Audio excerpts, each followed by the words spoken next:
आप सभी को लर्नर लैब कोचिंग क्लासेस में स्वागत है। आप सभी को जय श्री राम, राधे राधे। आप सभी हमारे लर्नर लैब कोचिंग क्लासेस का जो यूट्यूब चैनल है उसको लाइक, शेयर और सब्सक्राइब जरूर करें ताकि जिसको जरूरत है उस तक यह वीडियो पहुंच पाए और आगे हमारे गणित बनाने में यह जो है बहुत काम आएगा। और हमारा टॉपिक है आज का नंबर सिस्टम, संख्या पद्धति। नंबर सिस्टम संख्या पद्धति जो है हम 6 क्लास में फर्स्ट चैप्टर से पढ़ना स्टार्ट कर देते, लेकिन इस साल जो 6 क्लास का जो सारे बुक है वो चेंज हो गया है, तो वहां थोड़ा इसको स्किप करना पड़ेगा, हमें 7 क्लास से पकड़ना रहेगा। तो 7 क्लास या 6 क्लास में भी अंतिम में है थोड़ा बहुत। तो हम स्टार्ट करते हैं संख्या पद्धति। पहला है हमारे पास प्राकृत संख्या। प्राकृत संख्या जिसको इंग्लिश में बोलते हैं natural number. Natural number word से हमें मीनिंग पता चलता है कि प्राकृत और नेचुरल मतलब जो जब हम आंगनबाड़ी जाते हैं या फर्स्ट क्लास में जाते हैं तो वहां हमें गिनती सिखाते हैं। तो गिनती सीखते हैं तो हम कैसे काउंट करते हैं, 1 2 3, ना कि 0 1 2। तो जो गणना में प्रयुक्त संख्या उसको हम प्राकृत संख्या कहते हैं। तो गणना कहां से स्टार्ट करते हैं, 1 से, 1 2 3 4 ऐसे अप टू। तो प्राकृत संख्या हमारे पास है गणना में प्रयुक्त संख्याओं को प्राकृत संख्या कहते हैं। प्राकृत संख्या के समूह को कैपिटल N से प्रदर्शित करते हैं और जो इसके समूह है उसको सर्पाकार कोष्ठक के अंदर लिखते हैं 1 2 3 अप टू इनफाइनाइट, जहां तक हम काउंट कर सकते हैं, गिनती गिन सकते हैं। सबसे छोटी प्राकृत संख्या, सबसे छोटी प्राकृत संख्या क्या है, यहां 1 है। क्या है जी, 1 है। जो वर्ड से स्टार्ट होता है, जिस नंबर से स्टार्ट होता है वो हमारी सबसे छोटी प्राकृत संख्या है, तो वो है 1। और सबसे बड़ी प्राकृत संख्या अभी तक ज्ञात नहीं है। बहुत बच्चे इंफिनिटी अनंत बोलते हैं, नहीं, अभी सबसे बड़ी प्राकृत संख्या ज्ञात नहीं है। इस पर आप रिसर्च कर सकते हैं। आप भी प्राकृत संख्या के समूह है उसमें अपना नाम जोड़वा सकते हैं। आगे हमारे पास है पूर्ण संख्या। पूर्ण संख्या इंग्लिश में बोलते हैं इसको होल नंबर। क्या बोलते हैं, होल नंबर। तो ये होता है अगर प्राकृत संख्या के समूह में शून्य को शामिल कर दिया जाए तो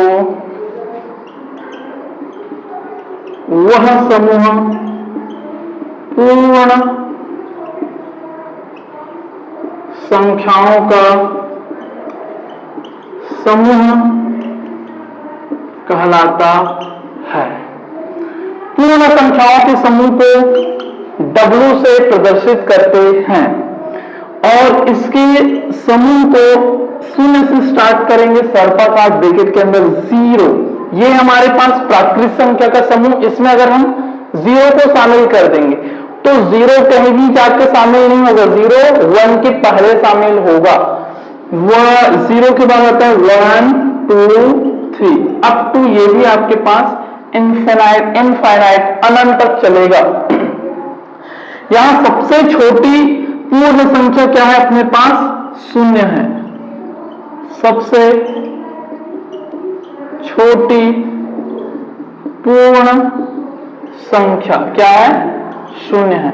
यहां भी सबसे बड़ी पूर्ण संख्या अभी भी ज्ञात नहीं है, सबसे बड़ी पूर्ण संख्या ज्ञात नहीं है। तीसरा है हमारे पास पूर्णांक संख्या, पूर्णांक संख्या इंग्लिश में बोलते हैं इंटीजर नंबर। तो पूर्णांक संख्या हम देखेंगे, अगर पूर्ण संख्या का जो धनात्मक रूप है, जो पूर्ण संख्या का जो समूह है, उसमें अगर हम ऋणात्मक समूह को भी शामिल कर दे, पूर्ण संख्या के जो समूह है उसमें अगर हम ऋणात्मक भी शामिल कर दे और वो ऋणात्मक 0 से पहले आएगा, तो ऐसे समूह को हम बोलते हैं पूर्णांक संख्या। इंग्लिश में बोलते हैं इंटीजर नंबर, आई से डिनोट करते हैं। तो ये हो जाएगा आपके पास 0, 1, 2, 3, 4 अप टू, ऐसे ही ये निगेटिव में चलेगा -1, -2, -3 अप टू 0 से पहले नेगेटिव, 0 के बाद पॉजिटिव नंबर है। तो ऐसे संख्याओं के समूह को हम पूर्णांक संख्या कहते हैं, इंग्लिश में इंटीजर, इंग्लिश में इंटीजर नंबर कहते हैं। यहां अगर हम देखें तो 0 से बड़ा 1 है, 1 से बड़ा 2 है, 2 से बड़ा 3 है, लेकिन 0 से छोटा -1 है, -1 से छोटा -2 और -2 से छोटा -3 है। 0 से पहले जितना हम पीछे होते जाएंगे उतना ही वो नंबर छोटा होता जाएगा। इसको पहचानने में बहुत बच्चे दिक्कत करते हैं, -2 बड़ा है कि -3, तो जो जितना छोटा है, अगर माइनस लगा है तो जो जितना छोटा है दिख रहा है ना वो उतना बड़ा होता है, माइनस लगा तब की स्थिति में। माइनस नहीं लगा है तो 3 बड़ा है, स्वाभाविक से पॉजिटिव नंबर, 3 जो है बड़ा नंबर है, लार्ज नंबर है, बिग नंबर है। लेकिन अगर इसी में हम माइनस साइन लगा देंगे तो यहां पर 3 बड़ा दिख रहा है लेकिन वो छोटा है, जो छोटा दिख रहा है वो क्या हो जाता है? बड़ा हो जाता है। इसके बाद आता है आपके पास परिमेय संख्याएं, परिमेय संख्याएं इंग्लिश में बोलते हैं रेशनल नंबर। तो परिमेय संख्या ऐसी संख्या जिसमें अंश और हर दोनों हों, अंश व हर दोनों हों। तो ऊपर वाले को अंश बोलते हैं, नीचे वाले को हर बोलते हैं। फॉर एग्जाम्पल मैं ले लूं 2/5, ये क्या है? एक परिमेय संख्या है। ऐसे रूप को परिमेय संख्या बोलेंगे, लेकिन इसका भी एक सिस्टम, एक परिभाषा, उसको हम देखते हैं।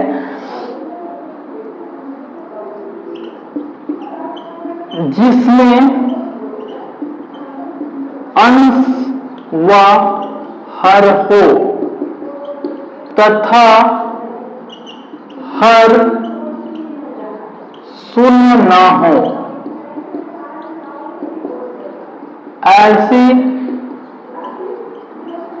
संख्याओं को परिमेय संख्या कहते हैं। अर्थात P अंश का राशि है, Q हर का राशि है, जहां पर Q is not equal to 0। ये जो मैं शब्दों में लिखा उसको मैं गणितीय तौर पर लिखा हूं T/Q, जहां पर हर शून्य ना हो। ठीक है, लिखा हूं मैं हर शून्य ना हो तो Q is not equal to 0।